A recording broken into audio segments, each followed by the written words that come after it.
Mais elle a mis une petite robe printanière pour la vidéo.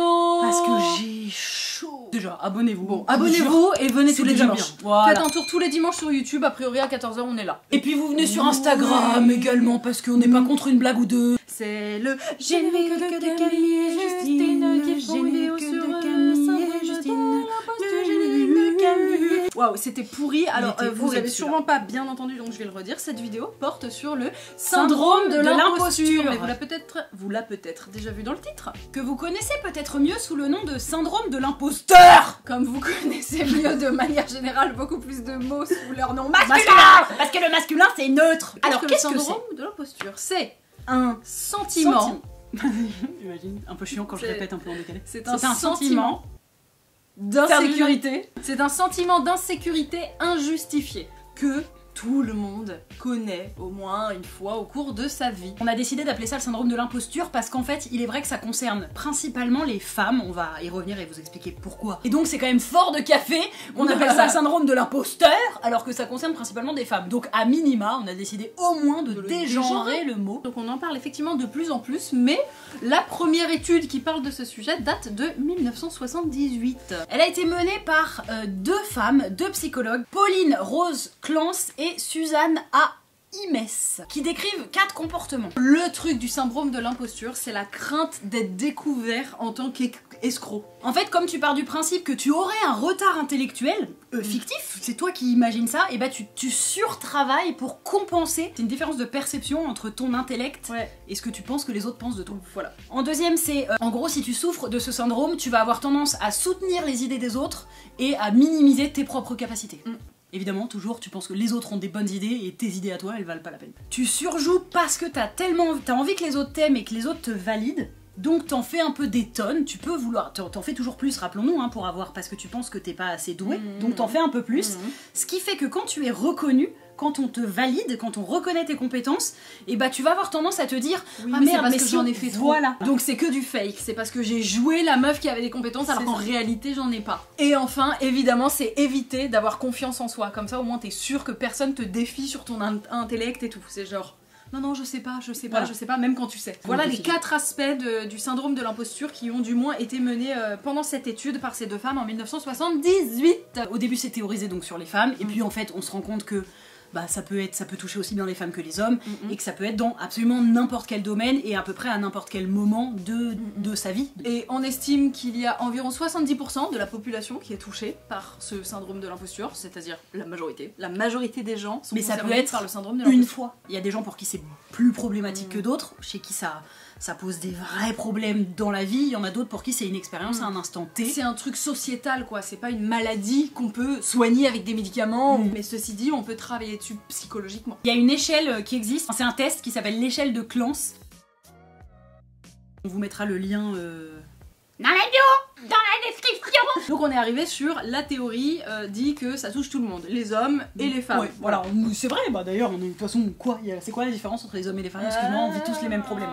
Un grand principe avec lequel vous pourrez ne pas être d'accord, mais si vous nous suivez, si vous connaissez nos convictions, vous allez savoir que on part du principe que dans la vie, il y a des échelles d'oppression, par exemple. A priori, lorsqu'on est déjà la cible d'oppression, on va plus avoir tendance à fermer sa gueule. Voilà, à fermer sa gueule, à se diminuer. Nous, les femmes, on a généralement tendance à se diminuer par rapport aux hommes, parce que sociétalement, on a été éduqués à prendre moins de place que l'homme, le masculin l'emporte sur le féminin. Et surtout qu'effectivement, je vous affirme qu'on part du principe que les hommes sont les oppresseurs des femmes. Ceci est un système, ceci n'est pas une généralité, on le rappelle pour la centième fois. C'est pas tous les hommes qui oppressent toutes les femmes. Non, de la même manière que les personnes blanches oppressent les personnes non blanches, mais c'est pas tous les blancs qui oppressent tous les noirs. Les hétérosexuels sont les oppresseurs des homosexuels, donc effectivement, une personne homosexuelle en présence de un ou plusieurs hétérosexuels aura tendance à plus se censurer que s'il est en présence que d'homosexuels. Partons de ce postulat. Quand toute votre vie on vous a moins associé au succès, parce que ne vous déplaise à certains, il y a des types de population qu'on a moins associé au succès que d'autres.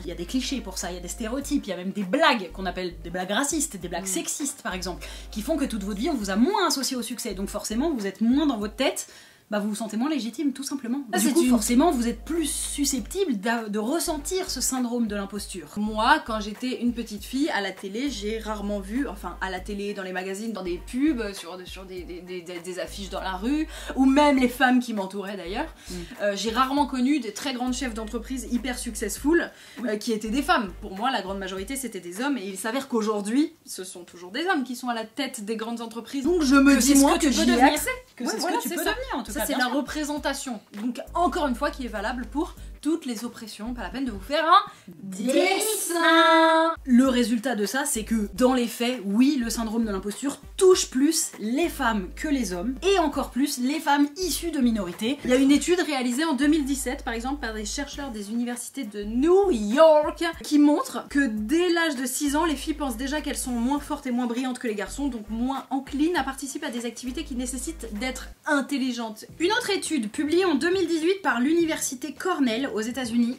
qui dit que les hommes surestiment leurs capacités et leurs performances quand les femmes ont tendance à les sous-estimer. Bah ça, on en a déjà parlé plein de fois sur Insta et tout parce qu'on aimait bien cette étude. Les femmes postulent 20% de moins que les hommes à des offres d'emploi. Pourquoi ? Parce qu'elles attendent de remplir 100% des critères contre 60% pour les hommes. Les hommes, s'ils remplissent pas tous les critères, ils vont postuler. Et attention, là, il n'y a pas d'accusation, c'est très bien. C'est un fait. On n'a pas envie de dire les hommes, attendez de remplir 100% pour postuler aussi, mais plutôt les femmes, postulez même quand vous remplissez 60% des cases, quoi. Et quand on vous disait que les hommes surestimaient leurs capacités et les femmes les sous-estimaient, les femmes rapportent 11% de compétences de moins par rapport aux hommes. Sur leur CV, en général, une femme attend d'être ultra compétente dans un domaine pour le mettre sur son CV. Et ça, pour le coup, moi j'en ai fait l'expérience, enfin, j'ose jamais rien mettre sur mon CV que je ne sais pas faire. Moi, que je ne sais pas faire. Juste l'action québécois. Mais du coup, ça va nous amener à un exemple personnel. Un jour, nous, on a voulu réaliser un projet qu'on a écrit et on a eu affaire à une boîte de prod où c'était globalement un mec à la tête et globalement des mecs d'ailleurs. Et en fait, on voulait réaliser ce qu'on avait écrit parce qu'on savait ce qu'on voulait raconter. Sauf qu'on n'avait pas d'expérience en tant que réalisatrice. Et du coup, on s'est pris un stop.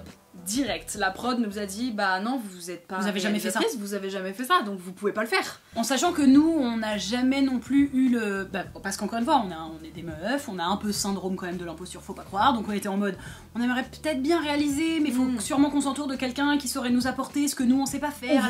On voulait tout de même apprendre. On n'est pas arrivé avec nos gros sabots, on va réaliser parce qu'on sait faire. Non, mais on disait que. Et il y avait un mec avec nous qui était censé nous accompagner un petit peu sur le projet et qui a dit moi je suis réalisateur, mais c'est tout. Seulement cette phrase, sans exemple, sans quoi que ce soit. Et qui a dit que lui il allait réaliser. Voilà, et il a dit du coup moi je vais réaliser. Et les deux se sont serrés la main. Le prod et le mec ils ont fait très bien. Nous allons faire comme ça. Le prod n'avait demandé aucun compte au mec, n'avait regardé aucun de ses travaux et il savait en plus que ce mec n'avait jamais rien réalisé de sa vie. Il s'agit pas de dire les mecs vous vous surestimez, calmez-vous, même si en vrai des fois calmez-vous. C'est le système dans lequel on a grandi qui fait que le syndrome de l'imposture par exemple. Concrètement, comment on peut faire pour que ça change un peu? Alors nous on est dans un milieu YouTube dans lequel on côtoie pas mal de femmes. Et ben déjà dans un premier temps on essaye de beaucoup se parler entre meufs et notamment de parler d'argent parce que arriver à chiffrer combien on vaut quand on fait des partenariats. Tu te souviens les premières fois où on parlait avec certaines meufs et on apprenait les prix des fois que certaines donnaient. C'était si bas et on leur disait non, vous pouvez pas mettre. Il y en a qui acceptaient de faire des trucs gratos et tout, qui comprenaient pas qu'on pouvait se faire rémunérer pour ce taf là. Où on n'a jamais entendu de potes youtubeurs autour de nous se sous-vendre de ouf. Il y a aussi un truc, c'est le mot petit. C'est ce que j'allais dire. Voilà, il y a les femmes ont une grosse tendance à employer le mot petit pour beaucoup de choses, mais surtout pour les projets, voilà c'est ça, pour des projets. Donc nous on va dire pendant des années on fait des petites vidéos sur YouTube, on a une petite chaîne, YouTube, on a un petit compte Insta, on fait un petit projet. Il faut s'en défaire parce qu'il n'y a pas de petit projet, même si c'est un petit projet en taille d'une minute 30. Oui, moi par exemple, il y a pas longtemps, j'ai dit courte au lieu de petite. Oui, voilà, c'est con. Oui. Et surtout, c'est une courte vidéo. Ça permet d'acquérir une certaine fierté qui est tout à fait légitime quand on entreprend des choses, quelles qu'elles soient. C'est tout à notre honneur d'être fier de ce qu'on fait. Qu'on soit femme ou homme, voilà. Donc voilà, soyons fiers de ce qu'on fait. Toutes les fois où vous minimisez votre travail, croyez pas qu'il y a quelqu'un d'autre qui va vous dire bah non, c'est super. Parce qu'en fait, les gens, quand ils entendent la manière dont vous décrivez vos trucs, bah ils vont entendre ce que vous dites. Toutes les fois où je dis j'ai une petite chaîne, je fais des petites vidéos, bah ouais mais faut pas que je m'étonne que la fois d'après, la personne je la recroise, elle me dit tu fais toujours tes petites vidéos? Bah oui. Normal. Et sur le coup t'es vexée. Bah, ouais. Bah oui mais tu lui as dit ça. Je suis vexée mais effectivement je peux m'en prendre qu'à moi-même, je l'ai décrit comme ça depuis 2 ans, je lui dis que je fais des petites vidéos, que c'est presque rien. En espérant que vous ayez appris un petit peu des choses sur ce syndrome de l'imposture, en espérant que vous ayez quelques clés si jamais vous vous sentez concerné au quotidien. Moi je voudrais aussi rajouter que on n'a qu'une vie, on n'est pas là pour enfiler des perles. Non mais on n'est pas là pour enfiler des perles premièrement et on n'est pas là pour s'excuser d'exister. Des gens qui font des bracelets comme métier. Oui c'est vrai. Eux, ils sont là pour... Oui on n'est pas là pour s'excuser d'exister tout du long de notre existence parce qu'on est là, maintenant qu'on est là, bah faisons des trucs cool qu'on a envie de faire, hein. Qu'est-ce que vous en dites, hein? Donnez-nous en commentaire vos anecdotes de syndrome de l'imposture, aussi petites soient-elles. Et puis lâchez un petit pouce si vous avez kiffé la vidéo. Et sur ce, merci, bye. Ah non, rien. Non, rien. Ah, t'as mal interprété que je là, en fait, je faisais une blague. Bah après, faut pas venir te plaindre. Hein.